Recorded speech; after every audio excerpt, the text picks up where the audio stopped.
Hi, thanks for listening to the Practicing Connection podcast. I'm Jessica. And I'm Coral. And today we're going to be talking about motivation, specifically how to better understand what fuels us as leaders and how to align our work with what matters most. Coral, how are you? Hey, I'm doing great, Jess. Thank you. This topic has been on my mind a lot recently, to be quite honest. And so, so often in leadership, we hit stretches where we feel drained or disconnected and we wonder why. And sometimes it's because we're leaning heavily on external motivators like deadlines, recognition, pressure, general routine. And none of these are inherently bad, by the way, just as a side note. But those internal drivers that really sustain us and connect us to the work, they can kind of get lost in the doing of the thing, if you will. Mm-hmm. Yeah, that really resonates with me. I've noticed that when I'm motivated by things like learning, growth, or connection, I feel energized even when the work is really challenging. But if I'm only driven by a deadline or not trying to let someone down, I can feel depleted pretty quickly and burned out. I mean, I know depleted kind of means burned out, but I mean, burned out's like, I think, a step beyond depleted even. Yeah, exactly. And this is where today's practice of motivation mapping comes in. It's a practice that helps us pause and really take a look at the mix of motivators that are in play. And so extrinsic, intrinsic, we'll get into those in just a second. And once we see sort of how everything is comprised, we can make small shifts to reconnect with our work, with our values, and strengthen our intrinsic motivation to better sustain our energy. All right, this is very intriguing. Coral, can you share a little more about what motivation mapping is and why you selected it?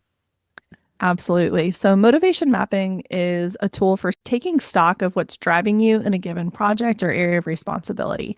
You can think of it like checking the fuel mix in your tank. Are you running mostly on extrinsic motivators like external rewards, deadlines, recognition, or are you primarily fueled by intrinsic motivators, things like purpose, growth, alignment, learning, like you said, Jess, that are really centered with your value sets? And like we just mentioned, neither type of motivation is inherently better than the other. Extrinsic motivators keep us accountable and on track, but if they're the only thing driving us, like you already alluded to, Jess, we tend to burn out. Intrinsic motivators, on the other hand, are renewable. They sustain us through setbacks because the work itself becomes meaningful. Yeah, this is fascinating. I remember reading a book a while back where they talked about one extrinsic motivator, which was salary, for example, like, external reward for work done. And one of the things that they mentioned was that the research shows that when you get to a certain amount, that becomes less of a factor and that you need to focus on internal motivators. But what I saw happening with that was people grabbing onto people only need to make this much money. Only need to make this much money, and then we need to do the internal motivators. And I think that it's more nuanced than that. And so I'm excited for this activity. So yeah, that's a wonderful example, by the way, Jessica. Oh, thank you. So here's how you can try motivation mapping yourself. So step one, pick a focus area. So you're not going to tackle your entire portfolio, okay? Just choose one project, task, or responsibility that you're working on right now. For example, it might be leading a new initiative at work, preparing a presentation, bookkeeping, managing a big transition for your team. Step two, you're going to list your motivators. You can draw 2 columns on a page, one for intrinsic and one for extrinsic. For the intrinsic column, write the motivators that come from within. Things like, I care about impact. I'm learning new skills. This connects with my internal values. In the extrinsic column, jot down the external drivers. There's a deadline, getting a great salary from this. My team or boss expects this. I'll be evaluated. People are depending on me. Things of those nature. Step 3, there's only 4 steps, by the way. Step 3 is you're going to just take notice of the balance, not judge it, just notice it. So look at your list and circle the motivators that feel really strong right now. They're kind of primary ones. Do they fall all in one column? And what does that tell you, this reflection piece, about your current experience of this work? Is it primarily externally dominated or internally? And then step 4, if you notice that you're running mostly on extrinsic motivators, ask yourself, how can I reconnect this task with something that feels intrinsically meaningful to me? For example, if you're writing a report mainly because it's due, And that can, kind of grind the gears a little bit sometimes. Try reframing it as perhaps a chance to highlight your team's contributions or clarify a bigger vision, something along those lines. And that shift, it taps into purpose, which is far more sustaining. And it really can give us a bigger, broader context about the impact of what's going on. Wow, I really like how practical this is. Sometimes we don't realize we're running on fumes until we stop and look at what's fueling us. And I can attest to this. I often don't realize that I'm running on fumes until I'm forced to stop and look at what's fueling me. Mm-hmm.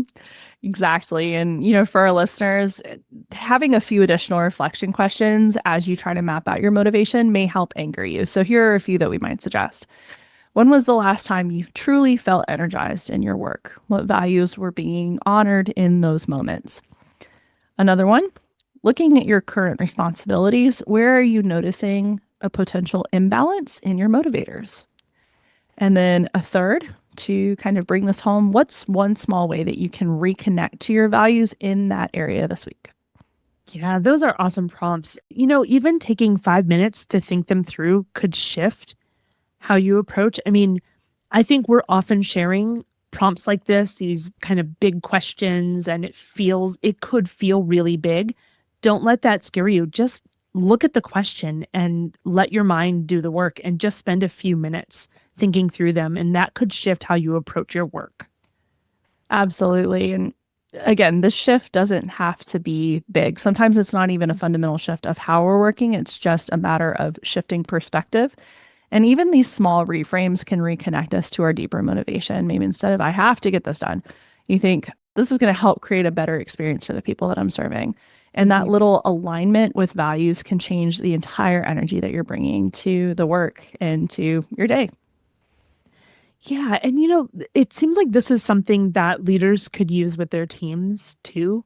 So, like asking your team, what's motivating us about this project, or asking a group, right? If you're working on a coalition with others, ask yourselves what's motivating us about this project. That could really spark a conversation that helps the people that are involved in that team or that group feel more connected and less like they're just going through the motions, or they're just coming together, choosing a task and then going and doing the task, right?